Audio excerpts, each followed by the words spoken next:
Good morning. Good morning, everyone. When we said we were going to respect your time, we meant it. Welcome. My name is Liz Aegis, and I'm the board chair of the Children's Center. And it's my pleasure to welcome you this morning to the 20th anniversary of our Power of Possibilities breakfast.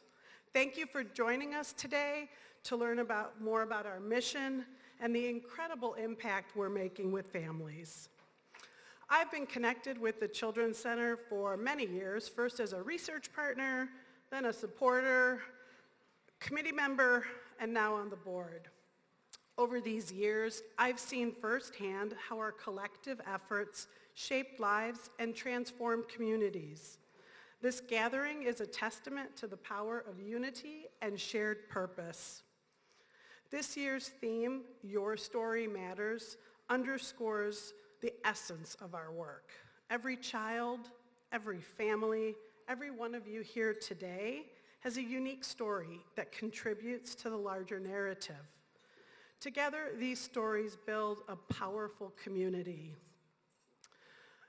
As I started, I was thinking about my story, and my story starts with my parents who left Malta after the war, settled here in Corktown, made a home for us in southwest Detroit, and they gave us a roadmap for being adventurous, courageous, hardworking, resilient, and loving. And their story continues in us, even with their passing. But as I thought about that, I thought, well, I'm thinking only of my origin story. But really, at the Children's Center, what we're most invested in is the story of the end of the story of making everyone's lives at the end better, that no matter where we start, there's help to end that story differently. So we're grateful for your support as we shape those lives of children and families, offering hope for brighter futures. Now for the thanks for all of you. First, I'd like to take a moment to acknowledge the incredible support of so many people in the room. First of all, this event doesn't happen without table captains. Those are the great people who invited you here today. If you're a table captain, please stand at this time so we can thank you.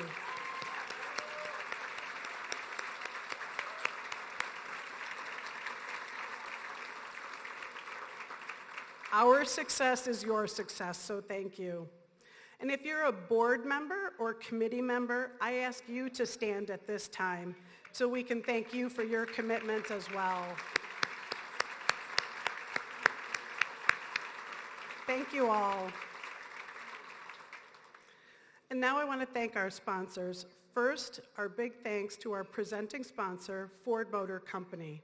They've been a wonderful partner to the Children's Center since our founding in 1929. Thank you, Ford Motor Company.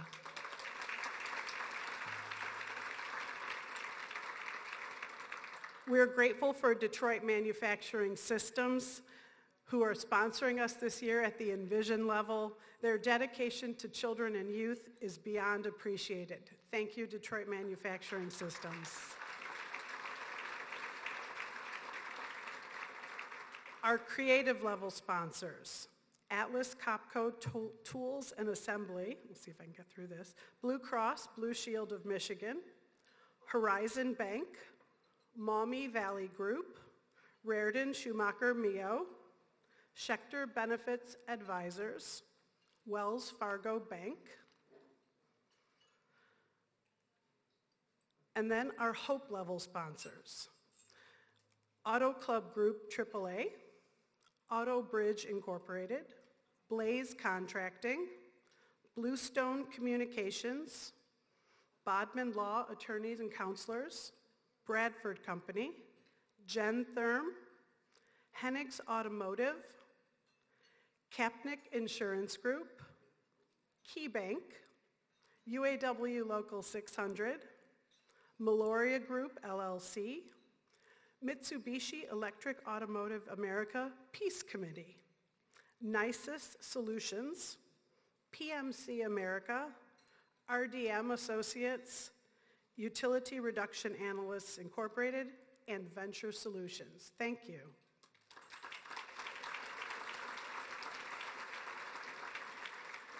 And lastly, a special thanks to our in-kind sponsors, Campbell Marketing and Communications, Cutter Studios of Detroit, Detroiter Coffee, Go Lean USA, Joseph Productions, and Savvy Sliders.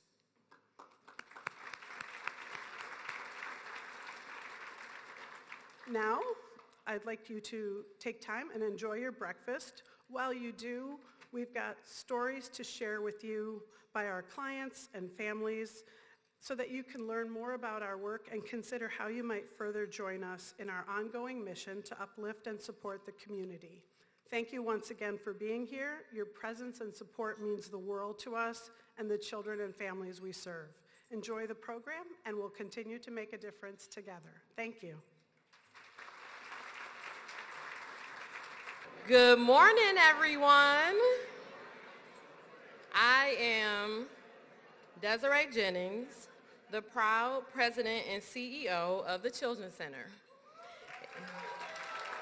Thank you. It is my honor and my privilege to welcome you all to our 20th Power of Possibilities breakfast. Thank you for joining us so bright and early to champion the stories that matter. The stories of our children, their families, our dedicated staff, and all of you, our supporters, our advocates, and our community leaders. Each of you plays a vital role in the narrative of our hope, our strength, and our resilience. Whether your story led you to the Children's Center for evidence-based clinical therapy or led you to support our mission through advocacy, volunteering, or sponsorship, each and every one of you help to empower our children and families to shape their own futures. Your involvement builds a community where every story matters and every voice counts and every voice is heard. Thank you for being a pivotal part of our journey.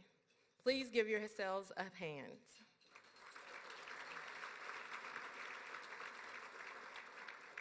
As a young foster care worker, I was responsible for helping birth parents to reunify with their children after being placed in foster care. I had a sibship of 3 where the mother was diagnosed with a severe mental illness and the father was unwilling to raise the kids without their mom. The oldest boy was labeled as aggressive and defiant and angry and was in his 3rd foster home by the time I met him. Who wouldn't be angry after being ripped from his parents, his siblings? They were all in 3 different foster homes. The case moved towards termination where the parental rights were being terminated. And I believe the children could sense it as I took them to their foster homes after the last visit. The youngest one was too young to speak. The middle one, she was 5. She cried in my back seat. And her older brother, who was about 7, just rubbed her back and said, "It's gonna be okay, it's gonna be okay." And every drop off, he just kept saying to his sisters, "It's gonna be okay." Once they got out the car, he bawled his eyes out and just cried. It's like he was trying to be strong for his younger sisters. And once I dropped him off, after he cried, I said to him, "You're right, it's gonna be okay." At 22, I looked at my bank account and said, "Can I adopt these 3 kids?" I went to my parents, to people at church, to my neighbors, "Can someone please adopt these kids?" But just as the little boy said, it was gonna be all right. Him and his 2 sisters were adopted by a family, and they all remained together in one home. This is one of the stories that matter. The agency I worked for at the time closed down, and from there I went to work for a health plan, and from there in 2010 I joined the Children's Center and have been there ever since. And that's where I fell in love with our mission to help children and families shape their own futures. The story of the 3 kids in foster care, it resonates with me and has never left me. And that's why I'm so proud to work for an organization that cares about the stories of what children and families go through. This is why I fight for our kids and families. And I imagine there's a story that brought you here today, and keeps you connected to the Children's Center. We have been a beacon of hope since 1929, 95 years and counting. Just this past year, we've seen 556 families create their own success stories, and they reached the goals that they met. Over 2,500 unique clients received a behavioral health service at the Children's Center. We helped over 234 children and youth navigate the foster care system while they move towards permanency. 88% of our youth aging out of foster care graduated high school, which is higher than most metropolitan city graduation rates. And 82% of kids were diverted from psychiatric inpatient hospitalization. We also had 85% of our children that successfully completed treatment had no severe impairments after receiving services. And 22 children were adopted and found a forever home.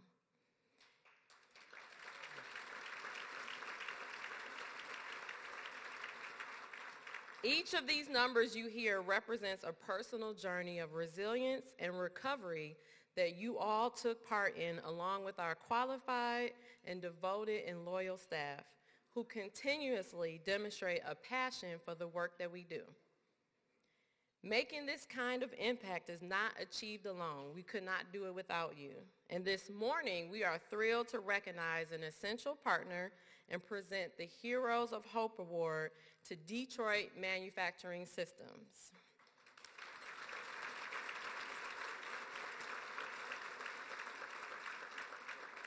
They continue to elevate their commitment and create a significant impact on the lives of those most in need within our community. Through both corporate and individual financial contributions, volunteering, and advocacy, DMS has demonstrated its dedication to fostering positive change for the future generations. Thank you, DMS, for your efforts in assisting our families as they strive for a brighter tomorrow in the next chapter of their stories. Your unwavering support has been crucial in empowering the children and families we serve. Please let's give a warm applause as we invite them to stand, the DMS team, and be recognized.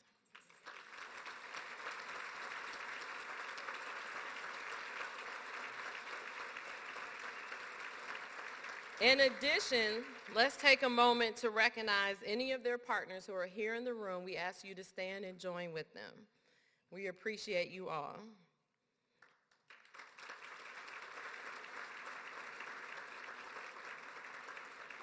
I also want to extend a heartfelt thank you to all of our partners and sponsors who are present today. Your commitment fuels our mission. Thank you for your support and for helping us make a difference. The theme of this year's breakfast is Your Story Matters. It's a celebration of the unique narratives each young person brings to the Children's Center. These stories of adversity, perseverance, and triumph are what drive us each and every day. To bring these stories to life, let us turn our attention to the screens for a series of testimonial videos from those whose lives that you've helped transform. Thank you for helping us to empower our children to overcome challenges and to shape their own futures. Thank you.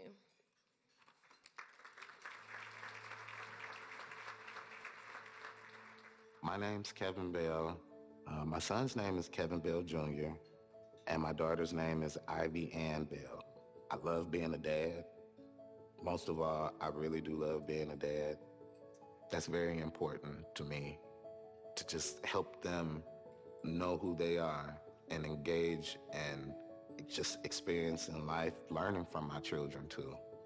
Kevin developed, he walked on time, he set up on time, but as we start to notice certain little things, when we found out my son had autism, we didn't know what to do, and we were confused and a little hurt and just pretty much didn't know where to turn. And we had got a recommendation from another teacher there. And she was like, well, why don't you guys go to the Children's Center? And we're like, well, what's the Children's Center? So we looked it up and it's like, okay, we'll try that. And even in trying, we like, well, we hope this works. Since he started coming to the Children's Center, a outburst of creativity that is amazing. He holds conversations, which he didn't before. He engages in eye contact, which he didn't before. And it's the most amazing thing. I'm like, is that my son? Yes, that's my son. He knows when he comes here, it's like there's no judgment. There's nothing negative, like nothing negative about this place. So he feels that he can be himself, and it's other children and other young men and young women that get my son to come out of the shell and express himself, and eye contact, all the important things that he'll need when he's an adult. His expression is through drawing, which I call him the grand master of art, because he really is. But the art therapy that he gets here brought it out more, because I do believe that other people can teach our children more than what we can teach them, and should be more of an example than parents can.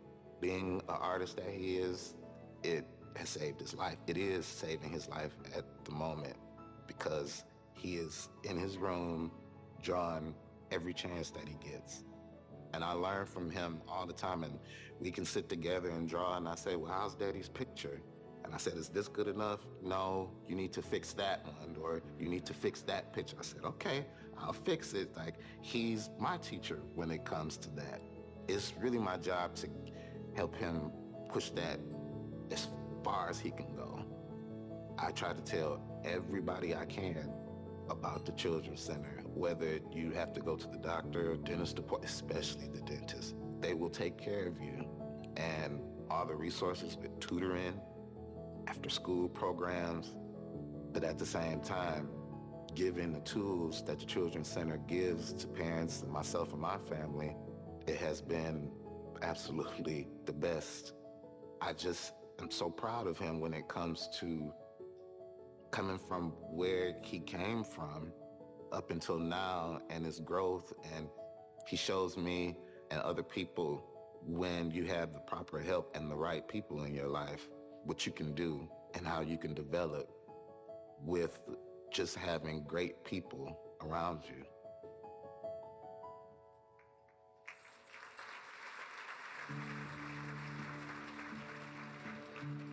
I'm Julia Falstich. This is my husband, Zach Falstich, and our children, Maxwell Falstich, who is 10, and his little sister, Margaret Falstich, who is 7. We live downriver, and we've got the two amazing kids that Julia just mentioned, and we're just enjoying life. We're traveling as much as we can right now, and just trying to grab as many experiences as we can. Especially given that prior to COVID, Max was diagnosed with acute lymphoblastic leukemia in children, which is the most common form of childhood cancer. Thank goodness he had a very sort of treatable form, and he ended his treatment in January of 2020. We were counseled from the beginning by his oncology team that, look, not only is it going to be a trauma, that the child is going through, and that's going to have an effect, but the treatment itself, the medication, he would have like some pretty explosive temper tantrums, and the type of scenes where you would have to just kind of literally, pick up your child and, physically leave somewhere. You look at a child who's going through something like that, and you want to help them, right? You want to console them, but you're giving them a hug and you're saying, hey, dude, it's going to be okay. And that's still not quite enough. And so then you're like, what can I do? What else? What are the resources there? And so we searched out a lot of things. We did just some regular therapy, and it wasn't really cutting it. So we went to our hospital where he was getting treatment and talked to them. So we figured there had to be other kids that were going this route. Was it late 2018 or early 2019 that you started at the Children's Center with Dr. Witherow? Yeah, I think it was 2018. It was the fall. That was just a real home run. Yeah. I mean, it was something that was great for Max. It was great for us, the family. She took the time to listen to us and our concerns about this individual child and his unique situation, and tailored the therapy to that. I think sometimes when you do therapy, you know, your child's just going in with a therapist, you know, you get some instruction at the end and that's about it. Whereas here we've actually practiced what we were going to do when we were at home as well. But also seeing Dr. Alkalil and getting the right medication tailored to him, and which, you know, it took a few weeks to get it right, but once we did, it just amazed. We couldn't believe it, but also the teachers are there who have dealt with other children with ADHD. They just couldn't believe the turnaround that quickly. So with this medication and with both Dr. Alkalil and Dr. Witherall, he was able to see that and get there. So it's been really amazing. You're always going to have those triggering things, and you're always going to have that anxiety, and you're always say, if something that bad happens, you know, what if it happens again, or, you know, something like that. You're always going to have that. If we still had to have, you know, constant interventions, you know, for behavior, it would be that much more stressful for us. I don't think we'd be able to have a sigh of relief because it's such a toll on us too, right? And, you know, you don't want to talk about what it does to the parents, right? And for us to be able to just see his success, there are these very minute things that you wouldn't think about having to get your child to be able to do, like sit through a movie, eat pizza, you know, things that are fun. And just these small things that we're able to do now are so amazing to us, right? It's just things that you don't think about or what the Children's Center has given to us. We've been able to have those things now that we didn't know when or how we were going to be able to do that.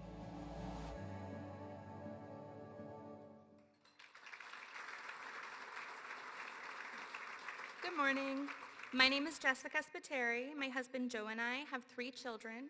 Eleanor here is our oldest. This is Eleanor. She is 11.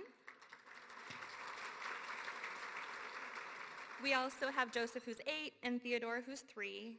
So I describe my whole family as neurospicy. My husband and all 3 of our children have autism and ADHD, and I also have ADHD. My husband and I actually learned that he was autistic while we were searching for answers for Eleanor. We learned that it was hereditary, so that gave us some clarity.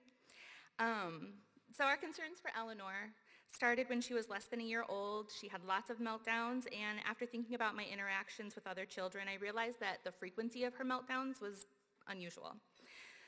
I also started to notice that traditional parenting methods were not beneficial for her.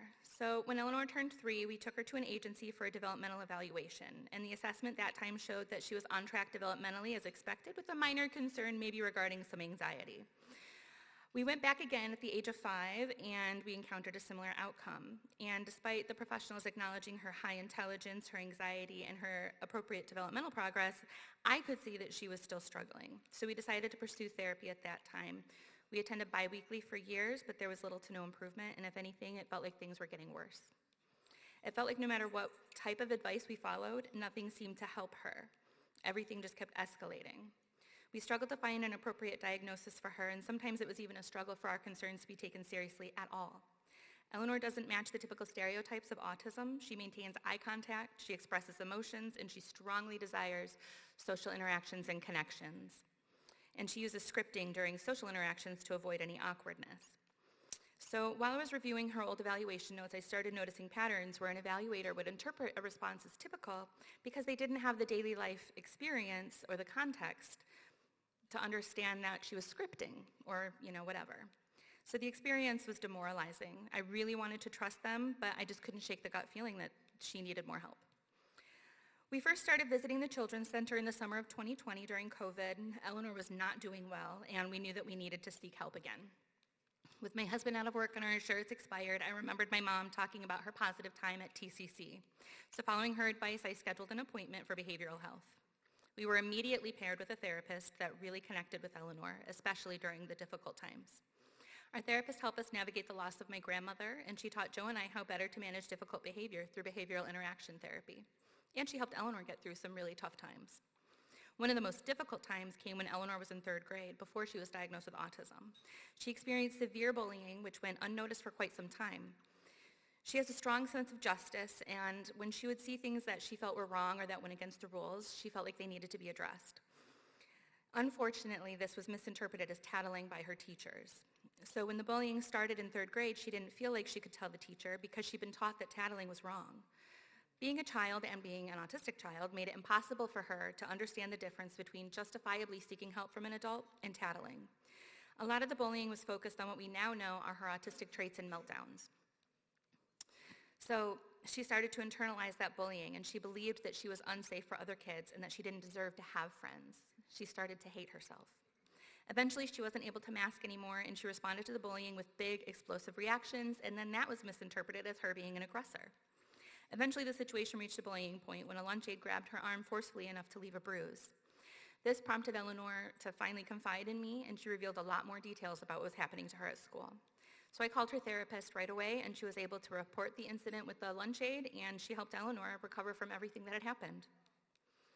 So early in her childhood, as I said, I'd had concerns and I wondered if she might be autistic, but after those 2 prior evaluations, I just tried to trust the evaluator's opinions that she was neurotypical.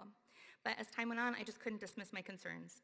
So we spoke to her therapist at TCC, and she validated those concerns, and she assisted us in organizing the evaluation, which confirmed that Eleanor is autistic and ADHD, and it also pointed out her demand-avoidant traits. So having an accurate diagnosis, it helped us understand the root causes behind some of her more challenging behavior, which enabled us to better accommodate her. The evaluation finally explained why traditional support methods were not effective for her, and it helped us understand what else we could be doing to help her. And that was pivotal, because as much as we'd been able to figure out on our own without any support, she was still struggling. It also helped us advocate for her more effectively and to access more appropriate support for her. So after her autism diagnosis, we successfully entered the developmental disabilities sector of TCC, where we were able to collaborate with a psychiatrist who carefully and thoughtfully developed an effective routine for medication that minimizes how much medication she takes. We are also now able to see a therapist who helps kids just like Eleanor, and we have a care coordinator at TCC who makes sure that she's able to get all of the other services that she needs, like occupational therapy and respite care. So that diagnosis came when Eleanor was 8 years old, which is relatively late, and it was deeply impactful, even at her young age. She was able to finally know that she isn't bad or misbehaving. She learned that being autistic just means that her brain functions differently than others. And as I shared the diagnosis with her, I could actually see her lighten. I could see the weight lift off of her shoulders. It felt so validating to finally be able to help my daughter and to have my concerns taken seriously. And it was such a relief to our whole family to know that there are people here at TCC who specialize in helping kids just like her and who actually want to help kids just like her. So since receiving her autism diagnosis, we have continued to find crucial care and support at TCC. Most notably, as her school support system underwent changes due to staff turnover, Eleanor was no longer able to feel safe at school, and she began displaying concerning behaviors, like self-harm, attempting to run away, and even physical aggression towards her teacher. So focused on her well-being and stability, we decided to homeschool her, and the Crisis Center provided support when she was in crisis, and TCC in general enabled us to make the right choices for her. Our lives absolutely transformed when we joined TCC. Prior to coming to TCC, we were left to try to figure things out on our own, and I felt so much pressure to just get my family to be normal and to discipline them into behaving in a way that wasn't disruptive to other people around them. It wasn't until we came to the Children's Center that I felt free enough to release my perception of what my family should look like and to start appreciating them all for who they actually are. I felt empowered to advocate them, and Eleanor received support, and we were embraced with access to all the enrichment services, which I think were equally essential as the clinical services. Art therapy, for one, played a vital role in repairing my bond with Eleanor. Initially, I saw my role as a parent in a strict disciplinary light, but art therapy helped heal our bond, and it helped provide a safe, affectionate, and nurturing environment for Eleanor to express her emotions openly with me.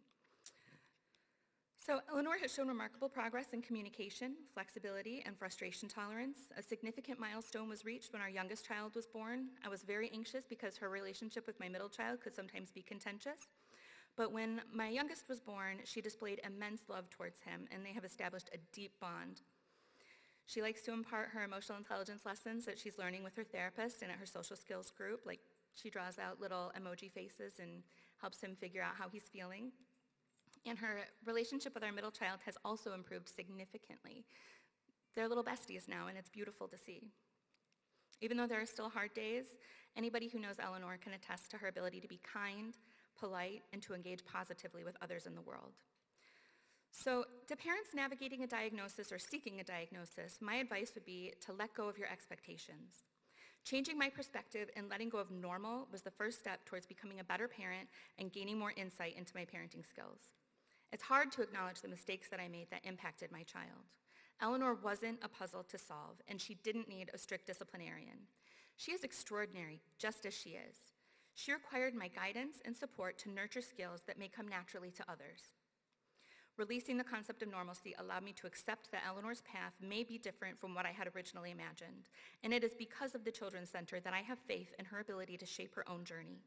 They've helped us see how amazing and capable she is, and are empowering her to feel confident and to find success. Thank you.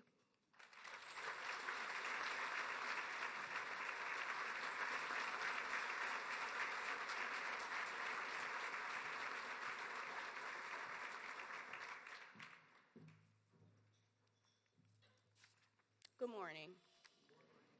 My name is Reshana. I work in the medical field for 22 years as a med tech in Henry Ford, Dearborn. I have 3 children, 24, Delasia, 16, Reginald, and 6 years old, Rayshawn. When Reginald was 9 months, my mother noticed he was losing his hearing. Concerned, I took him to the school for the deaf where he was taught sign language that helped him express his needs. They recommended additional services from the Children's Center. His dad and I felt overwhelmed. We had never dealt with a child who required so much support. We didn't know what to do. When we first came to TCC, Reginald was only 7 years old. TCC revealed that he was dealing with emotional impairment, ADHD, PTSD, and also required speech therapy. We were matched with the amazing therapist, Valletta Gateskill, who provided home-based therapy, visiting us 3 times a week to support Reginald. During the sessions, our therapist was able to identify what Reginald's behavior issues stemmed from. Our therapist, who had 15 years of previous experience and had a child of her own facing the similar challenges, this made a difference in exceptional care she provided to us. Reginald's dad and I had 0 patience and did not know what was best for our son. Instead of using the tools to listen to our child's needs, we often yelled out of frustration. TCC helped us develop patience and to set a realistic expectation for Reginald. They helped Dad and I understand our child's needs from the way his eyes looked to interpreting his body language. In 3rd grade, Reginald was placed in special educational school. TCC helped us fight the Detroit public school system with IEPs, 504s, to ensure his education needs were met. He knew he was different from day one and felt like he wasn't normal. He was unsociable, didn't have friends, he didn't like to play with other kids. He felt like he was in his own bubble. His teachers treated him different because of his learning disability, and he faced isolation and alienation throughout his childhood. This all changed when his shell was broken in 9th grade. Reginald began opening up to his clinician and developed trust with her explaining his feelings. She taught him to breathe deeply, which is something Reginald still does today. I remember there was a specific point Reginald began to lighten up when we got to TCC and would want to come in for therapy enrichment programs, even art therapy. TCC looked at everything from our family to our home environment to create a plan for Reginald. Instead of just relying on medication, they even provided us with a dietary guidance. The dietary changes made a significant difference by teaching us to avoid foods with coloring dyes, reducing sugar intake, adding more fruits and vegetables to his plate. And even I've tried coffee to get him to school every morning. While medication helped Reginald for 2 years, unfortunately, he developed Tourette's as a side effect. Dealing with the consequences of his medication added another layer of difficulty for me and Dad. During a deeper look into our environment, the Children's Center helped me understand that Reginald and I were experiencing domestic violence through the relationship with his father. Reginald had witnessed and experienced it for a long period of time. This was something that built trauma into his life, but the support of TCC helped us both overcome challenges we faced as victims. I would not have known the things that affect Reginald in his environment, but TCC was able to pinpoint every situation that might have influenced his behavior. My focus was on his health and the main cause of action. I thought his aggression and mental state were the underlying problems, but didn't realize they stemmed from our home environment. Reginald received services, taught us what to do and how to help him when he was distraught and having temperaments. We didn't believe that our child would ever have a positive outcome. We didn't know what that services TCC could provide would ever show this much change. Seeing him change gave me the confidence that this is going to work. It took a long time, but once we got help, I felt better knowing that it could get better. The Children's Center had hope for me and my family the entire time. Reginald has done a 360 throughout the past few years. While he is still 20% hearing loss in the right ear, as of today, he holds a 3.8 GPA, no longer needing speech therapy. He goes to special ed school half-time and regular school for the other half. He is not on any medication and can think clearly, and even a role model for other students in the special ed school. I am so proud of him. The advice I would give to other parents would be, don't blame yourself, and to be an advocate for your child while trusting the process. Take the resources you are given because they just might work for you, and stay open to all options and the different options you get. Remember, this support has worked for someone, and it might work for you. Thank you.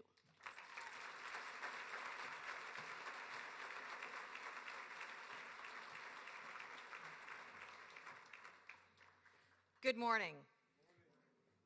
I would like to thank everyone for joining us today, including the brave individuals who shared their stories. You've shown great courage while shaping your future. Thank you. My name is Tina Ford, and I'm co-chair of the Sustainable Funding Committee. I take great pride in having been involved with the Children's Center for 25 years. As I look at my own life, family is one of the most important parts of my story, sparking a deep passion for the meaningful work we carry out at the Children's Center. The Children's Center helps children and families feel heard, accepted, and shape their own future. It takes you, our community, to transform a child's story and provide the resources and support they need to create a narrative of hope and resilience. Good morning. I'm Michael Craig, and I too thank you for being here today. Many years back, my wife's family introduced me to the Children's Center, which quickly became a part of my story. As a board member and a dedicated advocate, I have witnessed young people being equipped with the necessary tools to shape a promising future. The Children's Center is a part of many stories. Your support can make a significant impact on our youth today and future youth tomorrow. At this time, I would like to take a moment and ensure that all of our guests are connected to Wi-Fi. Please join our private secure connection by selecting Network ID The Children's Center and entering in our passcode POP 2024 ! All caps. This information is also on the small cards on your table, so you can work through that. You've heard a few stories of hope today, but there are so many stories untold. There are thousands of additional children and families who need the Children's Center to help drive their stories forward. To fortify the groundwork for our programs and ensure a sustainable future for the Children's Center, I invite you to join me and the more than 160 Village of Giving members in making a financial contribution. There's more to this investment than just supporting the just supporting the Children's Center, as we believe that by investing in healing children, we set up generations of families for success. As my husband Gordon and I know and have experienced firsthand, there is no better place to invest your charitable dollars than the Children's Center. At this time, I would like to ask the Village of Giving members to please stand. Thank you for your commitment and dedication to helping children and families achieve their dreams.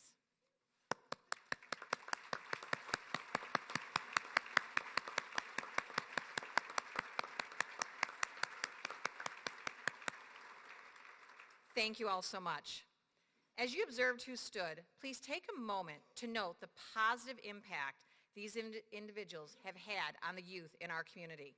While you consider your gift, we ask you to think about the experiences that have shaped your story and left imprint on your own life. I invite you to make a gift that will allow the Children's Center to continue serving children and families for future generations. Before we show you how you can make your gift, I want to introduce you to another very special group of leaders who have come together to give in honor of this year's Unity Challenge match. Please allow me to recognize the Unity Challenge supporters: Hank Cousins and the Anschutz Family Foundation, the Clarence and Jack Himmel Foundation, Ford Motor Company, Lisa and Bill Ford, Marilyn and Gregory Magretta, Wilhelmina and Paul Giblin, Mary Owen and the Ralph C. Wilson Jr. Foundation, Denise and John Dunn, Christopher Ruth and Janet Kranowski. And Allison Cousins Craig and Michael Craig.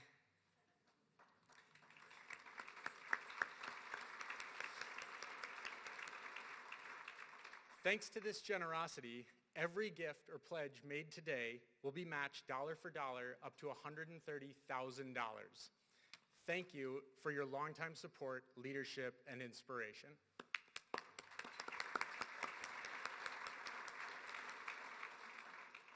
I would also like to thank all of our board members and table captains for inviting you here today.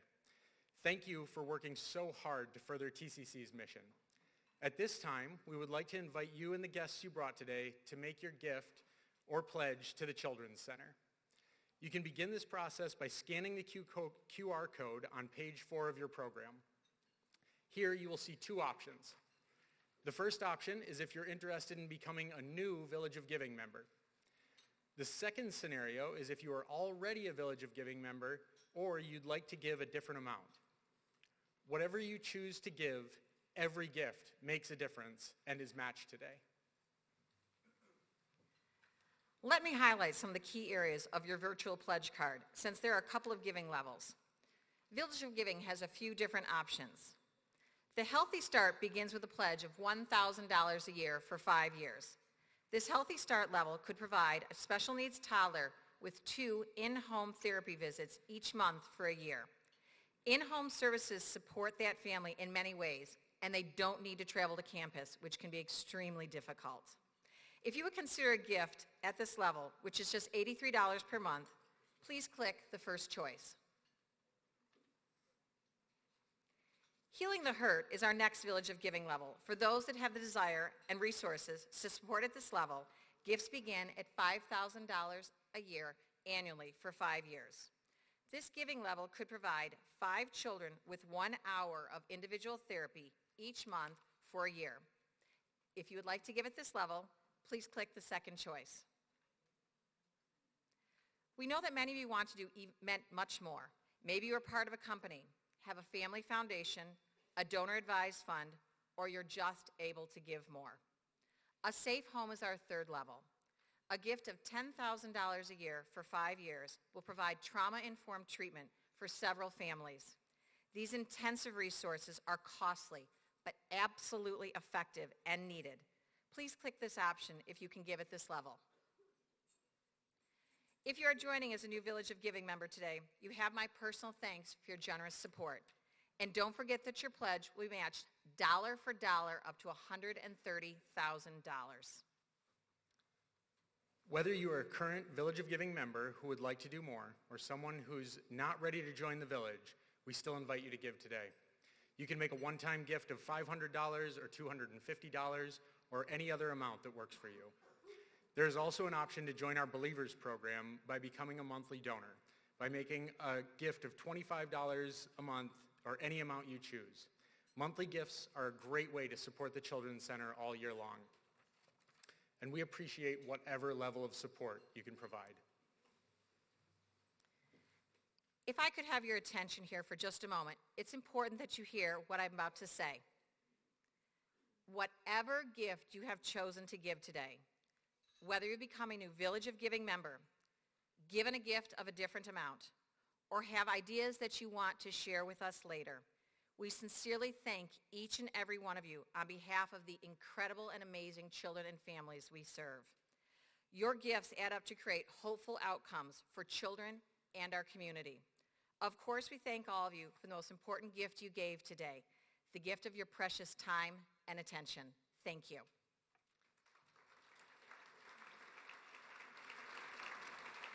Thank you again to those who have made their gift or pledge. As you finish filling out your gift form on behalf of the children and families we serve, we thank you so much. Now, I'd like to turn the program back over to our President and Chief Executive Officer, Desiree Jennings, to close out our morning. Thank you.